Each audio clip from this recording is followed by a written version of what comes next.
എന്തെങ്കിലും ഒരു ഫുഡ് വൈറലായാല് അത് വീട്ടിൽ ട്രൈ ചെയ്യാതെ ഒരു സമാധാനം കിട്ടാത്ത ഒരാളാണ് ഞാൻ.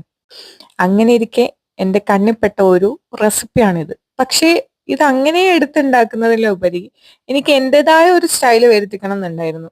അങ്ങനെ ഞാൻ ട്രൈ ചെയ്തതാണിത്. അതിനായി ഫസ്റ്റ് ബ്രെഡിലോട്ട് ക്രീം ചീസ് ആഡ് ചെയ്ത് കൊടുക്കാം. ഇത് നന്നായിട്ട് എല്ലായിടത്തും നന്നായിട്ട് സ്പ്രെഡ് ചെയ്ത് കൊടുക്കാം.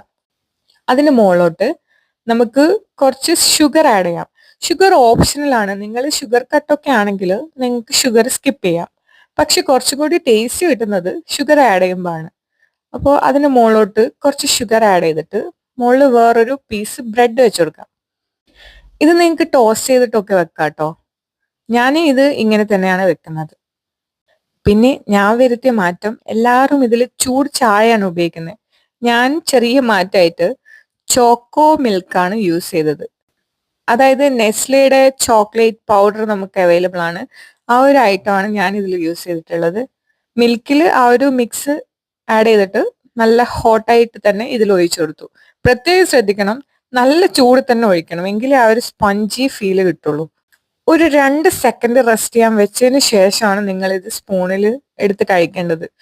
ഭയങ്കര ടേസ്റ്റ് ആണ്. നമ്മൾ എക്സ്പെക്ട് ചെയ്തതിനേക്കാളും അടിപൊളി ടേസ്റ്റ് ആണ്. നമ്മൾ ചായയിൽ പണ്ട് ബ്രെഡ് മുക്കി കഴിക്കുമ്പോൾ അതിൽ വീഴുന്ന പീസിന്റെ ഒരു ടേസ്റ്റ് ഉണ്ടല്ലോ, ചായയിൽ കുതിർന്ന് ആ ഒരു ടേസ്റ്റ് ആണ് ഞാൻ എക്സ്പെക്ട് ചെയ്തത്. പക്ഷെ എന്നെ ഞെട്ടിച്ചുണ്ടായിരുന്നു ഈ ഒരു ടേസ്റ്റ് വന്നത്. നിങ്ങൾ ഒരു കോഫി ലവർ ആണെങ്കിൽ നിങ്ങൾക്ക് ഈ ഒഴിക്കുന്ന സാധനം കോഫി ആക്കി മാറ്റാം. അല്ല, നിങ്ങളൊരു ബൂസ്റ്റ് ലവർ ആണെങ്കിൽ ബൂസ്റ്റ് ആക്കാം. ഞാനിത് ബൂസ്റ്റ് കൊണ്ട് ട്രൈ ചെയ്തു. ഇതിൽ എനിക്ക് ഏറ്റവും കൂടുതൽ ഇഷ്ടപ്പെട്ടത് ബൂസ്റ്റിന്റെ ഫ്ലേവർ ആണ്. അപ്പോൾ നിങ്ങൾ ഏതാണ് ഇഷ്ടപ്പെടുന്നത് ആ ഫ്ലേവർ വെച്ച് നിങ്ങൾക്ക് ഇത് ഉണ്ടാക്കാം.